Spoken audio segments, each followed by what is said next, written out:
बिहार के बेतिया ज़िले में अमवामन झील है, जिसके अंदर हम लोग बोटिंग कर रहे हैं। और ये बोटिंग अकेली नहीं है, बहुत सारी बोट्स यहाँ दौड़ती भागती आपको दिख जाएंगी। सैर सपाटे के लिए दूर दराज से लोग आते हैं। 5 किलोमीटर लंबी झील है ये, बहुत गहरी भी है और चारों तरफ आप घने घने पेड़ देखेंगे। ये टूरिस्ट स्पॉट है, बिहार सरकार ने इसको बतौर टूरिस्ट स्पॉट डेवलप किया है।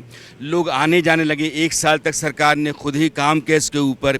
एक सिलसिला चल पड़ा, उसके बाद टेंडर निकला, एक कंपनी को दे दिया गया। अभी आकिब मेरे साथ हैं, मैं थोड़ी देर में इनसे बात करूंगा। लेकिन बड़ी तादाद में आकिब कह रहे हैं कि यहाँ सिर्फ यहीं के लोग नहीं, बाहर के लोग भी आते हैं और बेतिया के बारे में, ये अमवामन झील है, इसके बारे में लोग जानते हैं।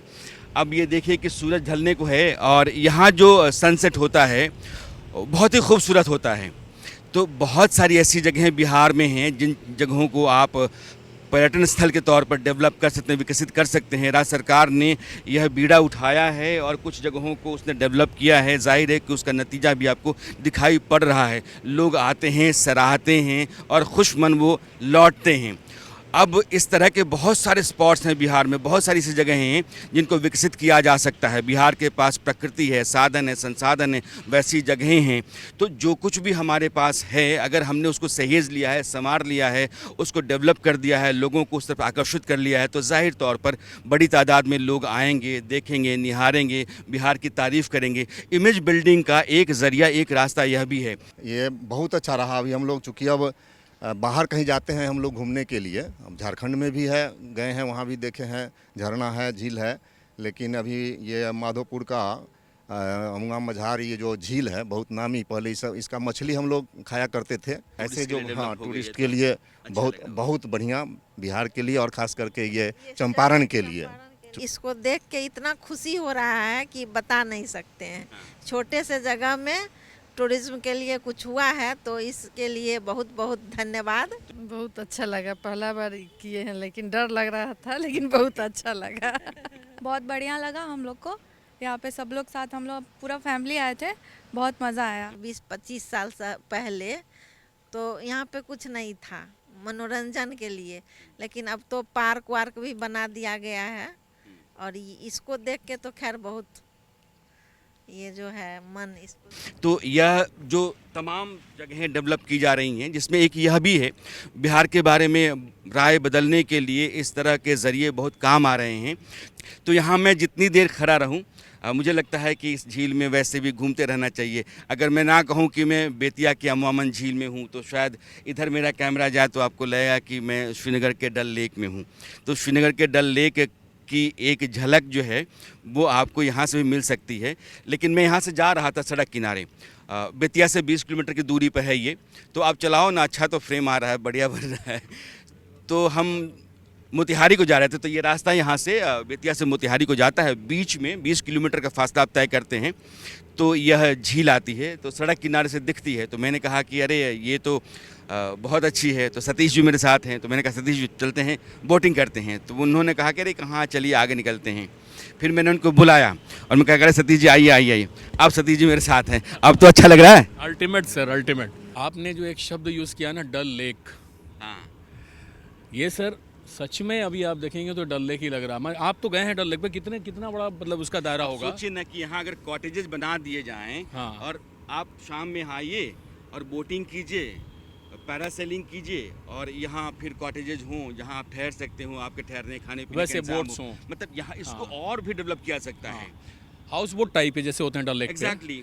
वैसा अगर डेवलप कर दें, हाउस बोट्स बना दें, कॉटेजेस यहाँ बना ज़मीन दें, पड़ी हुई, वहाँ भी आप फूड कुछ कर सकते हैं। फूड चेन्स लगा सकते हैं, हाँ, फूड कोर्ट्स हो सकते फूड हैं। कोर्ट्स हो सकते हैं। तो सर इससे ये वास्तव में ये बहुत खूबसूरत है और ये बिहार को नई ऊंचाई प्रदान करेगा। मुझे तो मैं देख करके मैं एकदम मतलब क्या बोलूँ, मैं नंग हैं, अचंभित हैं। आकिब जरा आइएगा, आप यहाँ के मैनेजर हैं। आपने मुझे बताया कि सरकार ने 1 साल तक इसको चलाया, डेवलप किया, और जब ये लाइन पर आ गया तो टेंडर के जरिए आपकी कंपनी को दे दिया। जी जी जी जी 2 साल का अनुभव कैसा रहा आपका? 2 साल का अनुभव बहुत अच्छा रहा है। कस्टमरों से जो टूरिस्ट से प्यार मिलता है वो उसका कोई कंपैरिजन नहीं है। कहाँ के लोग आते हैं? इधर आप समझ लीजिए सब बिहार के हर जगह से, नेपाल से भी आते हैं लोग यहाँ पर, और बेतिया से, मोतिहारी से, पटना से, रक्सौल से, बहुत जगह से आते हैं। आप कहाँ से हैं? मैं हूँ यूपी से, जिसमें ज़िला पड़ता है बरेली।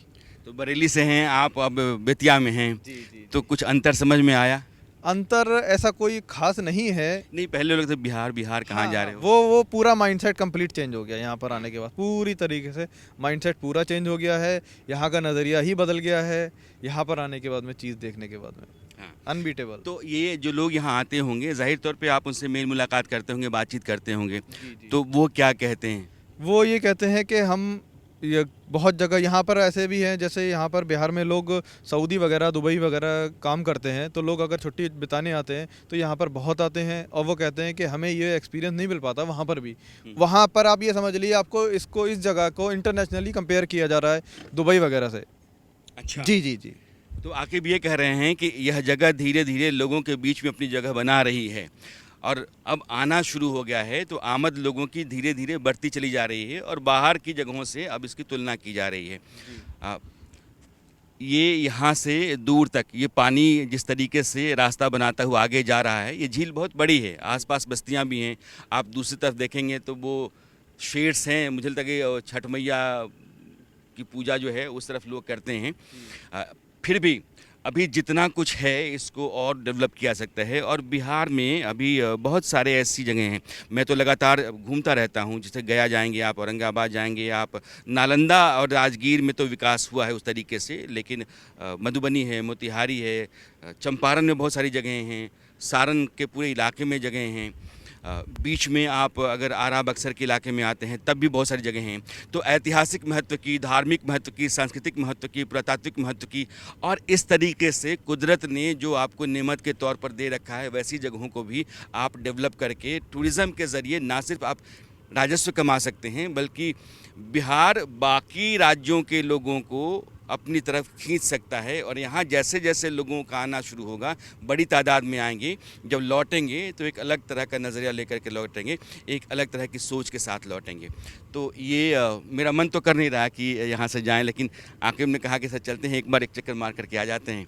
तो अब ये चक्कर पूरा होने वाला है, लेकिन एक मार ही लेते हैं ना, अच्छा लगेगा, इतना वीडियो अच्छा आ रहा है, और हम लोग खुद ही लगता है कि ये शाम गुलजार हो जाए, बेहतर बीत जाए। हाँ, एक सनसेट का व्यू लीजिए आप, है ना। सनसेट कैसा होता है यहाँ का? सनसेट बहुत बढ़िया। अक्सर मैं देखता हूँ जब फ्री होता हूँ, मैं जेट्टी पे आके बैठ जाता हूँ और सनसेट का अपना एंजॉय करता हूँ सुकून से। बहुत सुकून मिलता है। सुकून मिलता है। जी जी, बहुत मज़ा आता है यहाँ पर। कस्टमर आते हैं लोग, कभी कभी तो ऐसा होता है कि कस्टमर आएंगे शाम के टाइम, अपना सनसेट एंजॉय करेंगे, मोस्टली कपल आएंगे, बैठ जाएंगे अपना, और जब पार्क बंद करने का टाइम होता है तो हम कहना पड़ता है सॉरी सर, अब आपको जाना होगा। लेकिन अगर यहाँ चांदनी रातों में भी बोटिंग होने लगे, उफ, मतलब मैं आपको बता नहीं सकता हूँ कि उसका अलग ही आनंद होगा। मतलब आप लिमिटलेस आनंद आपके पास रहेगा उस समय। लेकिन ये कब से कब तक चलता है? ये इसकी अभी जो सर्दी का टाइमिंग है वो 9 से लेके 5 बजे तक। मेनली ये है सनसेट के बाद में हम लोगों को राइड नहीं कराते हैं। अच्छा जी, अंधेरा हो गया तो तो राइड नहीं कराएंगे। तो अब सूरज जो है वो पश्चिम में डूब रहा है, और अब समय भी जो आकिब कह रहे हैं कि 5 बजे के बाद हम क्लोज़ करते हैं, तो वह भी इशारा कर रहा है कि अब हमको भी लौटना चाहिए। तो हम लौट रहे हैं, लेकिन बिहार आइए आप, और बिहार में ऐसी जगहों की तलाश कीजिए। और बिहार की सरकार, अब तो चुनाव चल रहे हैं, चुनाव के बाद जो भी नई सरकार होती है, उस सरकार को बिहार में टूरिज़्म को और टूरिस्ट स्पॉट्स को डेवलप करने के लिए ख़ास तौर पर सोचना चाहिए। बहुत गुंजाइश है, बहुत संभावनाएं हैं। तो बिहार जिंदाबाद।